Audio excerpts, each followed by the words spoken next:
लोकांसाठी, लोकक्रांतीसाठी जनहित प्रवर्तक मंडळी, निर्भीड, निपक्षपाती web portal, YouTube channel city line news like करा, कमेंट करा, सबस्क्राईब करा, बेल आयकॉनवर दाबून शेअर करायला विसरू नका। स्थानिक गुन्हे शाखा अहिल्यानगरच्या अधिकारी आणि त्यांच्या टीमने श्रीरामपूर आणि नेवासा या भागामध्ये जे जुने गुन्हेगार आहेत तर त्या ठिकाणी काही झडती घेतली तेव्हा त्यांना 3 आरोपी मिळाले आणि त्यांच्याकडे 5 अग्निशस्त्र मिळालेले आहेत आणि 9 जिवंत काडतुसं मिळालेली आहेत। हे 5 जी अग्निशस्त्र आहेत ही त्यांनी त्यांच्याकडे स्वतःकडेच म्हणजे एक ठेवलेली किंवा इतर ठेवलेली अशी मिळालेली आहेत।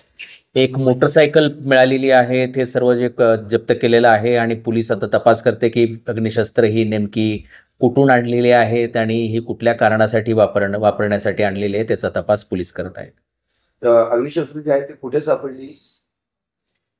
आणि या कोणत्या संबंध आहे? हे जे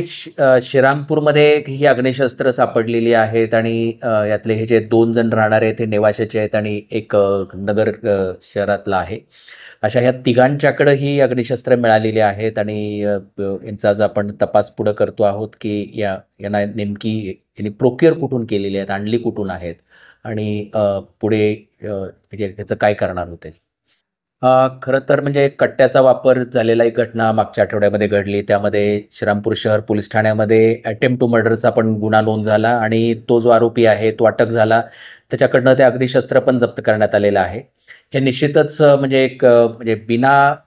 लायसन्स किंवा बिना परवाना कट्टा बाळगणं किंवा त्याचा वापर म्हणजे हे निश्चितच म्हणजे जी बाब आहे तर ती म्हणजे गुन्ह्याचा प्रकार आहे आणि आमचा जो भर आहे किंवा आमचा फोकस आहे तो याच्यावरतीच असेल की कुणाकडे अशा पद्धतीनं